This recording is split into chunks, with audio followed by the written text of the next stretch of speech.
What is up, guys? Reckless T here, finally back, posting and uploading some videos here for you. And this is the first of many videos that are supposed to be coming back. I know I've been gone, I know I've been MIA, but it's for a perfectly good reason. Work and life, stuff just comes up and I have to handle things in my personal life. YouTube isn't providing me any type of support for my financial needs, as you can see, because I don't have that many viewers or subscribers yet. But I have to take care of my personal life before I try to put this first. And if this becomes a big thing to me, or I get some growth on this channel, then I'll make this a priority. But from here on out, I'm gonna try to post videos when I can. But remember, I do have a personal life and videos may come and go sporadically. But let's get started here with this week at Bungie for February 15, 2018. I'm a day late. It's February 16th as I'm making this video, but I'm getting it out here for you guys that need to know or want to know what's going on with Destiny. And first off, this week at Bungie starts off talking about faction rallies. Faction rallies start next week during the reset at 9 a.m. Pacific, and that's during the weekly reset. And on the reset, Crimson Days is ending.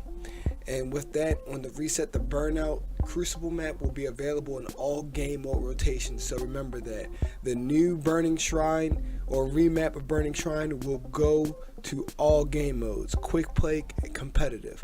It may also be in the rotation for trials at some point. But let's continue. It says faction rallies start again next week during the weekly reset. And they said there is no longer a Lost Sector cooldown. They said that with the February 13th hotfix during the reset, it removed the Lost Sector throttles, and players may only open a Lost Sector chest once per boss defeat. I haven't done any Lost Sectors since the hotfix has gone live, but I think that means you do a Lost Sector and you probably have to go to the next one. You can't continue to do the same Lost Sector over and over again. I don't know how that works. We have to find out from the gameplay coming up next week. And it goes on to say that it doesn't say anything about the 30 engram reward cap for the factions, meaning that you only get 30 engrams. Once you get your 30 engrams, you get your loot that it provides, and after that you only get shaders. And then it says the following weapons will be added into loot tables this time around. It speaks about New Monarchy. It shows that a scout rifle and an auto rifle will be available for New Monarchy. Dead Orbit will have a linear fusion rifle and an auto rifle, and Future War Cult will have a hand cannon and an auto rifle as well. They'll be on the screen for you to see right now. And it says at the end of the faction rallies, as we all know, the winning team will be putting their prize up for sale. One is 1,000 Glimmer for those who pledge to the winning faction, and 50,000 Glimmer for those who did not pledge to the faction. The weapons that they are offering for New Monarchy is a pulse rifle. For Dead Orbit, it's also a pulse rifle. And Future War Cult, it's a scout rifle. All three of these weapons look like they go into the primary slot from weapons that we already have attained, the weapon skins. They don't look like secondary weapons. And past all that, we now are talking about the sandbox update changes. This week at Bungie had the senior designer, John Wesniewski. I don't know how to pronounce his name, sorry if I butchered it. And he's speaking about the changes that would help out exotics, making them better in some ways.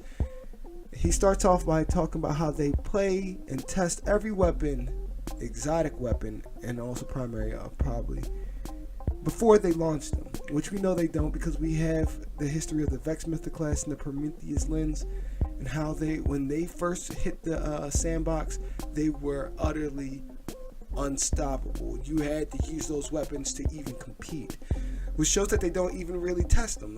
Hopefully, after we get our hands on them and they see how OP they are, then they tweak them. Sometimes they nerf them to the ground and they never see the light of day again, like the Vex Mythic class, but at least they do try. And it says the goals for these changes are to add or increase power spikes, which are like buffs for the character when they get kills, or if they do certain things like the Aeon Swifts and the Aeon class of armor, the gauntlets for all three classes. You use a grenade for a warlock, you reset, you give some energy for the barricade and the shade step, or the roll dodge for the hunter and the titan. And it says we're going to focus on the low usage weapons, exotics that don't see so much love. And we know about a lot about most of them. We're about to talk about one of them. And they also want to make exotics more unique. And we're going to see what they mean when we talk about the Graviton Lance, which is what they were focusing on, which John was focusing on in this week at Bungie. It says they found out from us, the community, that the Graviton Lance, it looks great and it sounds great as a weapon, but it doesn't play the way it should. The weapon description doesn't fit the way the gun plays. He says it's too hard to land follow-up shots in PvP, which is very important, especially with those Guardians that are very good at movement in PvP. You try to land shots, but you can't because of the recoil. It's too hard to land those shots. When the explosion from the last round in the burst doesn't actually do anything in a mob scenario in PvE. Like if you run up against a bunch of thrall when you're doing a hive mission or something, they're running at you and you get a kill on a thrall, and that last round actually kills it and it knocks them back. The explosion is too far away from the mob and it doesn't really do anything for mob control. So you're just shooting one enemy and knocking the explosion back. Hopefully it hits something behind him like a knight or something, but it doesn't do much for the mob scenario, which is what most people thought this gun would be used for. So they said they're trying to make the gun better, and they're going to be doing this by 1, reducing the recoil on the weapon, 2, adding some aim assist, and change the 3-round burst to 2. So we had 3-round bursts, we had some 4-round bursts pulse rifles, and now also a 5-round burst pulse rifle with the Vigilance Wing. Now they're giving us a 2-burst rifle, and this is supposed to help with the follow-up shots, essentially making the weapon more competitive for PvP and make it more exotic, meaning that it has more of a mathematical edge over other pulse rifles that are out there to choose from. And for PvE, what they're trying to do is they're trying to get rid of the ragdoll effect from the kill animation, and instead of that, they're making it form some form of firefly, as we know from other weapons that have the ability to get a crit kill and it explodes the enemy. But this doesn't have to be a crit kill; it's just on kill. And it says it's giving the explosion some type of Outbreak Prime effect. If you remember that from Destiny 1, the Outbreak Prime exotic from the Wrath of Machine raid. And this time, instead of kinetic energy, it's going to have void projectiles that seek out the remaining targets. I'm getting some type of a Gallahorn vibe from this pulse rifle. It's going to, when the explosion happens, the explosion is going to be somewhat big enough to take out mobs, and then the projectiles from the explosion will seek out the rest of the mobs. He also stated that the exotics that won't be getting any love here for these exotic updates in the sandbox changes is the Merciless, Telesto, Warcliffe Coil, Meta Multi-Tool, Colony, Legend of Acres, and Vigilance Wing. That's mostly because these exotics, they see a lot of love from the community already when it comes to PvP and PvE use. Especially the Legend of Acres. It's very good as a power weapon.